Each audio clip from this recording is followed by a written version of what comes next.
건강을 지키는 생활 습관. 우리는 젊을 때 건강을 당연하게 여깁니다. 아프지 않다는 이유만으로 내 몸이 늘 나를 지켜줄 거라 믿으며 살아옵니다. 하지만 어느 순간부터 몸은 조용히 신호를 보내기 시작합니다. 예전 같지 않은 피로, 하루가 다르게 무거워지는 아침, 잠깐 쉬어도 쉽게 회복되지 않는 몸. 그때서야 우리는 깨닫습니다. 건강은 갑자기 무너지는 게 아니라 조금씩 멀어지고 있었다는 사실을요. 오늘은 병을 고치는 이야기가 아니라 건강을 지켜내는 삶의 태도에 대한 이야기입니다. 이미 지나간 시간을 탓하기보다는 지금부터 할 수 있는 것들에 대해 말해보려 합니다. 1. 건강은 대단한 결심이 아니라 매일의 습관입니다. 건강을 위해 무엇을 해야 하느냐고 묻는 분들이 많습니다. 하지만 사실 중요한 질문은 이것입니다. 나는 매일 어떤 생활을 반복하고 있는가? 건강은 하루의 선택이 쌓여 만들어집니다. 엘리베이터를 탈지, 계단을 오를지, 조금 피곤해도 몸을 움직일지, 그냥 앉아 있을지, 늦은 밤까지 화면을 볼지, 잠자리에 들지. 이 작은 선택들이 몇 년 뒤의 몸을 결정합니다. 건강한 사람들은 특별한 비결이 있어서가 아니라 몸에 무리가 가지 않는 선택을 조금 더 자주 했을 뿐입니다. 2. 아침을 어떻게 시작하느냐가 하루의 컨디션을 만듭니다. 아침은 몸이 다시 깨어나는 시간입니다. 눈을 뜨자마자 스마트폰을 보는 습관은 뇌를 먼저 지치게 만듭니다. 대신 눈을 뜨면 가볍게 스트레칭을 해보세요. 손을 쭉 펴고 어깨를 돌리고 목을 천천히 풀어주는 것만으로도 몸은 오늘도 잘 부탁한다는 신호를 받습니다. 그리고 물 한 컵. 밤새 비어있던 몸에 천천히 물을 채워주는 이 습관은 혈액순환과 소화 기능을 깨워줍니다. 아침은 거창할 필요가 없습니다. 몸을 존중하는 10분이면 충분합니다. 3.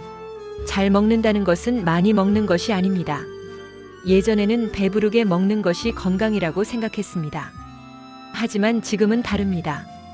얼마나 먹느냐보다 어떻게 먹느냐가 중요해졌습니다.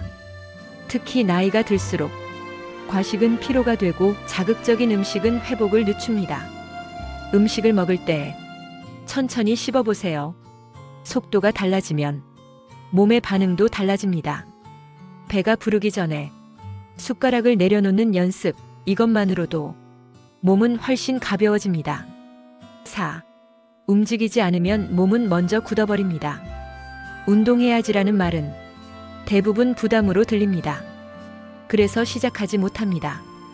하지만 운동은 헬스장이 아니라 생활 속에서 시작됩니다.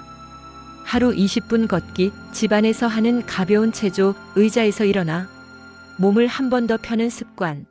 중요한 건 땀의 양이 아니라 움직임의 지속성입니다.